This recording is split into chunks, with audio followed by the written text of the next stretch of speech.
Hello friends, welcome back to our channel. ఇప్పుడు మనం చెప్పేది ఏంటంటే ట్రిప్ గురించి అయితే కాదు, కానీ నాకు ఎదురైన ఒక అనుభవం గురించి అయితే మన డ్రైవర్ని ఎలా వాడుకుంటున్నారో, ట్రాన్స్పోర్ట్ వాళ్ళు ఏంటి అని దాని గురించి అయితే చెప్పడానికి అయితే ఈ వీడియో అయితే చేస్తున్నాను. ఆల్రెడీ మనం వెళ్ళైతే చాలా రోజులు అయింది, కాకపోతే కొన్ని అనివార్య కారణాల వల్ల వీడియో అయితే లేట్ అయింది. సో ఏంటంటే మనం రీసెంట్గా అయితే బెంగళూరు వెళ్ళాం కదండి. అంటే ఇది ఒక ట్రిప్ అనే కాదు, కానీ చాలా ట్రిప్పులు కదా ఎదురవుతానే ఉంటున్నాయి.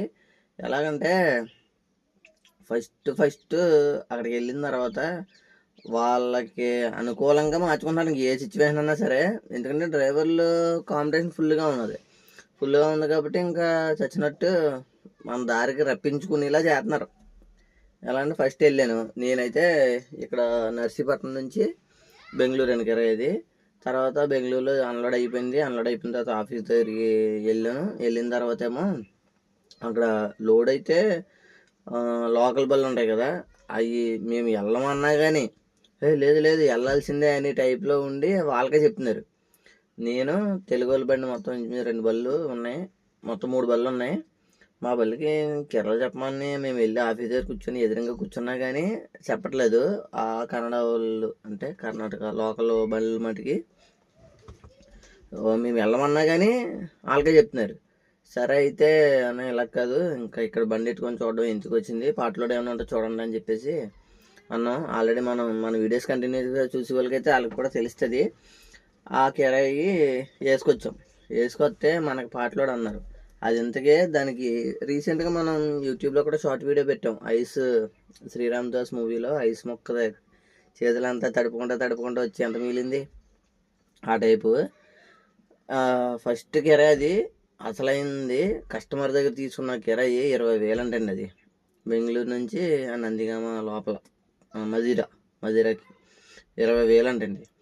20,000 అయితే అతను 20,000 తీసుకొని ఒక ట్రాన్స్పోర్టర్కి ఇచ్చాడు. ఎంతకి 18,000కో ఎంతో ఇచ్చాడు, 16,000కో.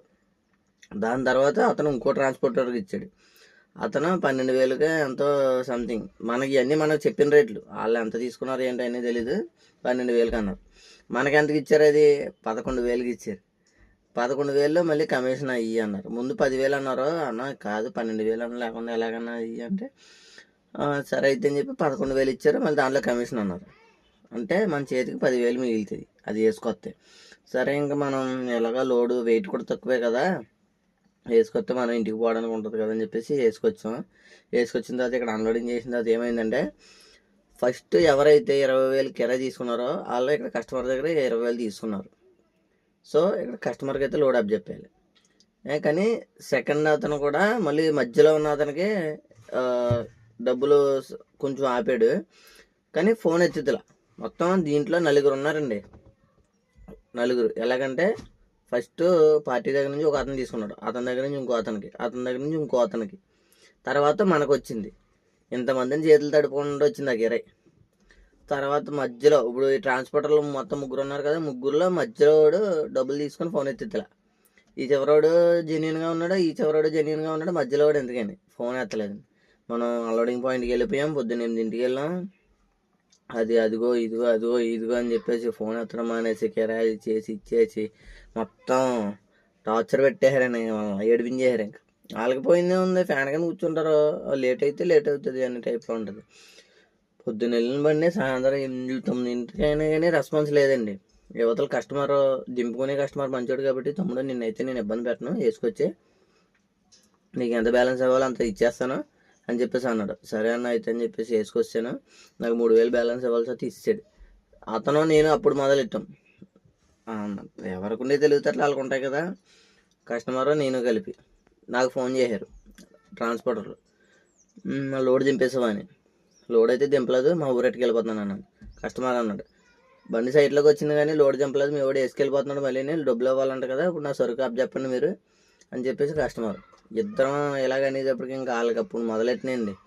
వీడు ఎక్కడికి వెళ్ళిపోతున్నాడు ఏంటి అని చెప్పేసి నాకు ఫోన్లు చాలాసార్లు ఫోన్ ఎత్తలేదు. తర్వాత ఎత్తి నేను వెళ్ళిపోతున్నాను, ఇప్పుడు అన్లోడింగ్ పాయింట్ దగ్గర నుంచి ఆల్రెడీ 100 కిలోమీటర్లు వచ్చాను, నా కిరాయి ఇప్పుడు వచ్చిన ఎక్స్ట్రా డబ్బులు అన్నీ కొడితేనే కానీ నేను వెళ్ళను వెనక్కి మళ్ళీ దింపడానికి, లేదంటే వెళ్ళి తెచ్చుకొని కావాలని నేను మా ఊరు వెళ్ళిపోతున్నాను. కరెక్ట్గా అన్లోడింగ్ పాయింట్ దగ్గర నుంచి 200 కిలోమీటర్లు మా ఊరు.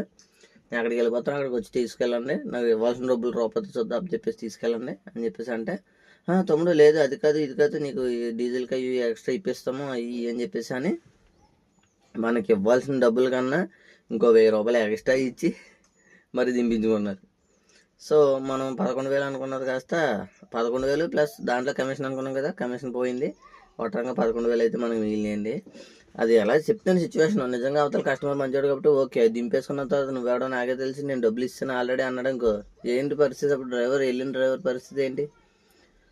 ఇంకా అలా తిప్పలు పడాలి. ఏంటంటే వీళ్ళు తీసుకున్న కమిషన్ సరిపోగా ఇంకా మన డబ్బులు కూడా దెబ్బతారని చెప్పేసి చూస్తుంటే డ్రైవర్లు ఇంకా అసలు ఎలా సస్టైన్ అవుతారు అనుకుంటున్నారు?